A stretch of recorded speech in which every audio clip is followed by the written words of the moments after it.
Praise lord. దేవాది దేవునికి వందనములు. వ్యవస్థాపకులైన జాషా బ్రదర్ గారి వారి కుటుంబ సభ్యులకు, జీజస్ ఆల్మెటికట్ కుటుంబ సభ్యులకు, తర్వాత ఆన్లైన్లో ఉండే సహోదరి సహోదరులందరికీ నా హృదయపూర్వక వందనాలు తెలియజేసుకుంటున్నానండి. వాక్యం చదువుకుందామండి. ఆది కాండము 34వ అధ్యాయము 1వ వచనము. లేయ యాకోబునకు కనిన కుమార్తె అయిన దీనా ఆ దేశపు కుమార్తెలను చూడవెళ్ళెను. ప్రార్థన చేసుకుందాం. అత్యంత ప్రేమ స్వరూపైన మా పరలోకపు తండ్రి, నీ వాక్యం ద్వారా మాతో మాట్లాడండి ప్రభా. నా కంఠమునకు బోరై ఉండి నాతో మాట్లాడి మంచి జ్ఞానం ఇచ్చి నడిపించండి ప్రభా. దేవ, అనేక విషయాలు మేము తెలుసుకున్నట్టుకు సహాయం దయచేయండి తండ్రి. నీ వాక్యంలోనే మరవాళ్ళు మేము తెలుసుకుని వాక్యానుసారంగా చేయడానికి సహాయం దయచేయమని త్వరగా యేసుక్రీస్తు పరిశుద్ధ నామమున బ్రతిమలాడి అడిగి వేడుకొంచున్నాం తండ్రి. Amen, amen, amen.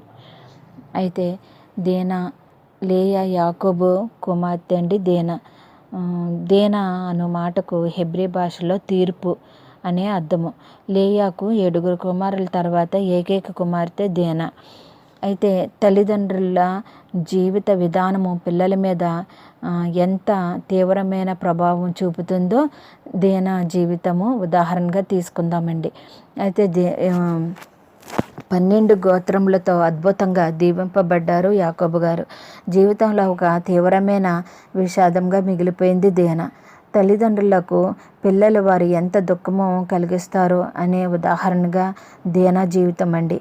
దీనా జీవితము నాశనం అవ్వడానికి తల్లిదండ్రులు వారి కుటుంబమే ప్రభావితం చూపించిందండి.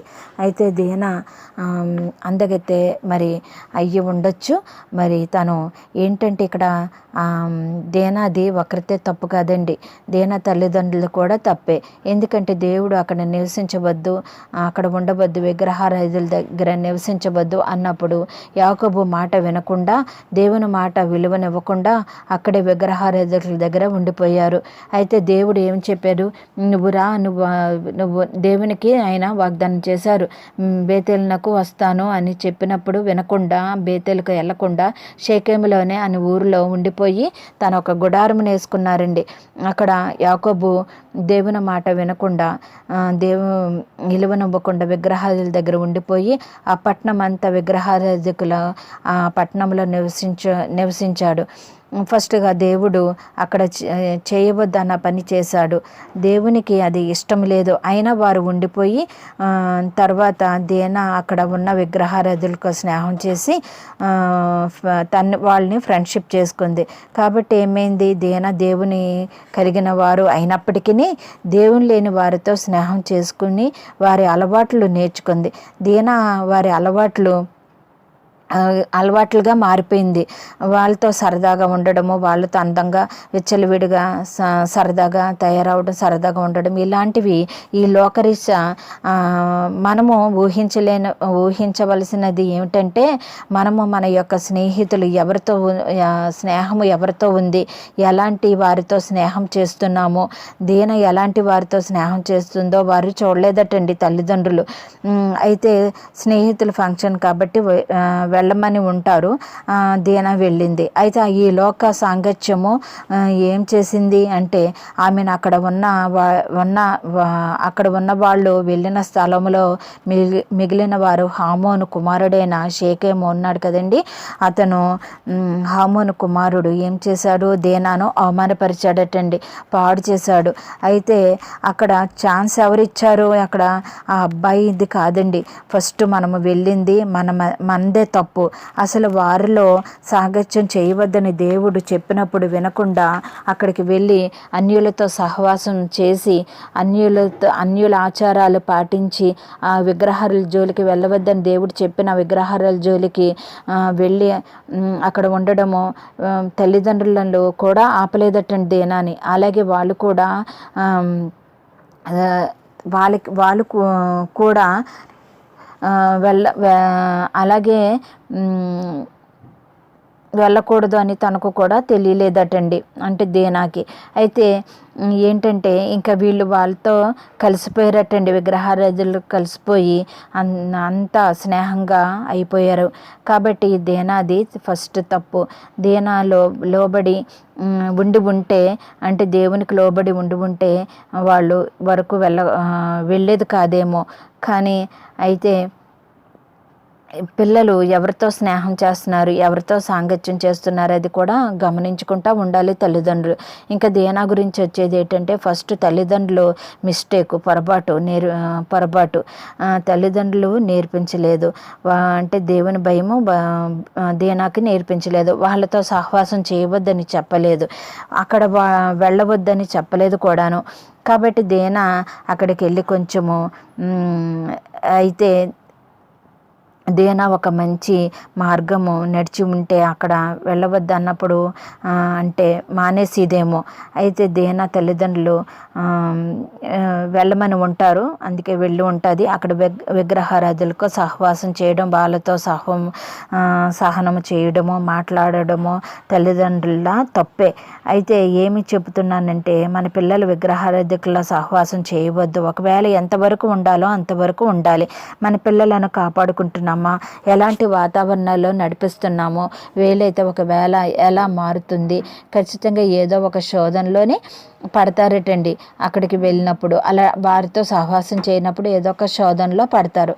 అప్పుడు ఏమవుతుంది, అక్కడ అమ్మాయి మిస్టేక్ జరగడం వలన పాపం వాళ్ళు హృదయంలో ఎక్కడో ఒక మంచి ఉన్నప్పటికీ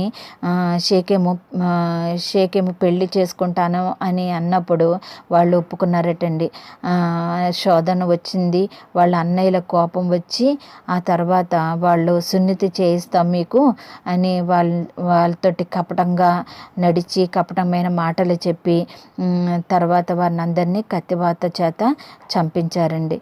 అయితే ఫస్ట్ వాళ్ళతో సహవాసం చేయడం వలన వచ్చిన విగ్రహారాధులతో సహవాసం చేశారంటే చెప్పిన మాట వినలేదు, వెళ్ళకూడని ప్రదేశానికి వెళ్ళారు, చెప్పిన మాట వినలేదు. ఏమి ఆక్షలు పెట్టలేదు ఆ అమ్మాయికి, అంటే సరిగ్గా పెంచలేదన్నమాట. ఫస్ట్ నువ్వు అక్కడికి వెళ్ళవద్దు అనేసి చెప్పలేదన్నమాట. తనకి ఒక ఖచ్చితమైన మంచి మార్గాన్ని వాళ్ళు చూపించలేకపోయారు. అయితే దేవుడు రూల్ ఏమిటంటే అలాంటి పెంపకము కలిగి ఉండకూడదు, దేవుని యందు భయభక్తులు లేకుండా ఉండకూడదు, దేవునికి విరోధమైన వారితో స్నేహం చేయకూడదు, విగ్రహారాధుల జోలికి వెళ్ళకూడదు, ఇవి దేవునికి ఇష్టం లేని వారితో స్నేహం చేయకూడదు అని అలాగా ఖచ్చితంగా ఉండలేదండి. అయితే అక్కడ దేనా ఏం చేసింది, అక్కడ ఫ్యామిలీని ఊరంతటిని నాశనం అయిపోయిందటండి దేనా చేసిన పనికి. ఒక చిన్న మిస్టేక్ వలన ఎలాంటి జరగడమో దేనా నుంచి ఏమీ నేర్చుకోవలసింది ఏమీ లేదు. అయితే దేనా గురించి ఇక్కడ మిస్టేక్గా ఏమీ లేదు, కానీ అమ్మాయి అన్యులతో సహవాసం చేసి తల్లిదండ్రుల మధ్యన గారాబంగా పెరిగి గారాల చెల్లెలుగా అయ్యి ఆ అమ్మాయి ఏటంటే అది జరిగేటట్టు విగ్రహారాధికులతో సహవాసం చేసి విగ్రహారాధికులతో సహనం చేసి తన జీవితాన్ని నాశనం చేసుకుంది. మన స్నేహాన్ని బట్టి మనము చెప్పవలసింది ఏంటంటే మనం ఎలా ఉంటున్నాము, మన స్నేహితులను చూసి నువ్వు ఎలాంటి వాడివో చెప్పగలిగే స్థితి ఉండాలన్నమాట. మంచి స్నేహం చేస్తే మంచి స్థితి ఉంటుంది. మంచి స్నేహితులు కలిగి ఉండాలనేసి దీనా మంచి స్నేహం చేయలేదు, మంచిగా ఉండలేదు, ఆమె మంచి స్థలానికి వెళ్ళలేదు. కాబట్టి తన ద్వారా ఊరంతా నాశనం అయిపోయింది. ఈ విధంగా ఉండడము దేవుని వాక్యము విరుద్ధం అన్నమాట. అయితే దేవుని వాక్యము చెప్తుందండి, అతి స్వేచ్ఛ అతి గారాభవం పిల్లలు పెట్టకూడదు, దేవుని భయభక్తుల్లోని పెంచాలి. అలాగే సామెతలు 22:6 బాలుడు 40 సంవత్సరాల నేర్పము, వాడు పెద్దవాడైనప్పుడు దారి తొలగపోడు. అట్టి రీతిగా మనం దేవుని భయభక్తుల్లోని పిల్లలతో దేవుని త్రోవలోని నడిపించాలండి. ప్రభు యొక్క శిక్షణలోను బోధనలోను పిల్లలను పెంచాలంట. తల్లిదండ్రులు క్రమశిక్షణ నేర్పించాలి పిల్లలకి. అట్టి రీతిగా దేవుని భయంతో బిడ్డలను పెంచాలనేదే ఈ నా ఉద్దేశము, ఈ వాక్యం యొక్క సాదృశ్యం అండి. దేవుడు మాట్లాడిన విధానాన్ని బట్టి దేవాదేవునికి వందనాలు తెలియజేసుకుంటూ ఈ వాక్యమును బట్టి వందనాలు తెలియజేసుకుంటున్నానండి. ప్రార్థన చేసుకుందాము. దేవా మీకు వందనాలు తండ్రి, వాక్యం ద్వారా చిన్నగా మాతో మాట్లాడిన విధానం బట్టి వందనాలు తండ్రి. దేవా దేనాలంటి జీవితం మాకు లేకుండా తండ్రి నీ యందు భయభక్తులు కలిగి మా బిడ్డలను పెంచుకునే రీతిగా మమ్మలను తీర్చిదిద్దండి ప్రభువా. అందరిని బట్టి నీకు వందనాలు స్తుతులు స్తోత్రం. బిడ్డలు కూడా నీ యందు భయభక్తులు కలిగి జీవించలాగిన సహాయం దయచేయమని త్వరగా యేసుక్రీస్తు పరిశుద్ధ నామమున బ్రతిమలాడి అడిగి వేడుకొంచున్నాం తండ్రి. Amen amen amen. Praise the lord. మేము చేసే ప్రతి వీడియో అప్డేట్స్ మీకు నోటిఫికేషన్ రూపంలో రావాలి అంటే మీ ఫోన్లో యూట్యూబ్ ఛానల్లో జీసస్ ఆల్మైటీ గాడ్ అని టైప్ చేసి సెర్చ్ చేసినట్లయితే జీసస్ ఆల్మైటీ గాడ్ యూట్యూబ్ ఛానల్లో సబ్స్క్రైబ్ అనే బటన్ని ప్రెస్ చేసి దాని పక్కన ఉన్న బెల్ బటన్ని కూడా ప్రెస్ చేయండి. దీని ద్వారా మేము చేసే ప్రతి వీడియో అప్డేట్స్ మీరు మిస్ అవ్వకుండా నోటిఫికేషన్ రూపంలో పొందుకుంటారు. థ్యాంక్